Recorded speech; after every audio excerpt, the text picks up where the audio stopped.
पुणे जिल्ह्यातील चाकण बाजारपेठेत भरवस्तीत असलेल्या श्री किमत ज्वेलर्स या सराफा दुकानावर गॅस कटरच्या सहाय्याने धाडसी दरोडा टाकणाऱ्या आंतरराज्य टोळीचा गुन्हे शाखा युनिट 3 ने पर्दाफाश केलाय। या कारवाईत पोलिसांनी राजस्थान आणि गुजरात येथून 4 सराईत गुन्हेगारांना बेड्या ठोकल्या असून त्यांच्याकडून 30,20,000 रुपयांचा मुद्देमाल जप्त करण्यात आलाय। विशेष म्हणजे ज्या दुकानात चोरी झाली त्याच दुकानातील एका विश्वासू कर्मचाऱ्यानेच या दरोड्याचा कट रचल्याचे पोलीस तपासात निष्पन्न झाले आहे। 22 एप्रिल 2026 रोजी रात्रीच्या सुमारास चाकण येथील श्री किमत ज्वेलर्स हे दुकान चोरट्यांनी लक्ष्य केलं होतं। अज्ञात दरोडेखोरांनी गॅस कटरचा वापर करून दुकानाचे शटर आणि लोखंडी ग्रिल अत्यंत शिताफीने कापले।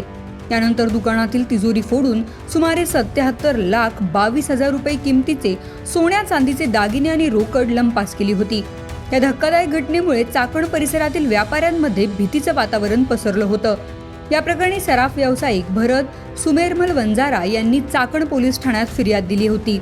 गुन्ह्याचे गांभीर्य ओळखून गुन्हे शाखा युनिट 3 ने समांतर तपास सुरू केला। तपासादरम्यान पोलिसांसमोर कोणतेही ठोस पुरावे नव्हते। मात्र तांत्रिक विश्लेषणाच्या आधारे पोलिसांनी परिसरातील सीसीटीव्ही फुटेज तपासण्यास सुरुवात केली।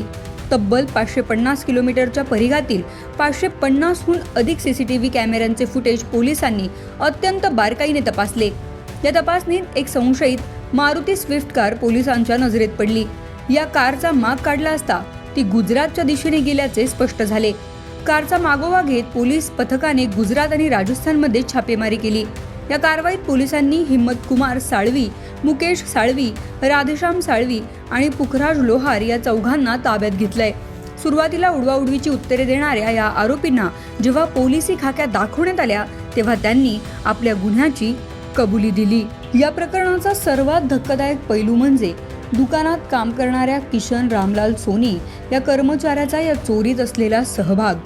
किशननेच दरोड्याचा संपूर्ण आराखडा तयार केला होता।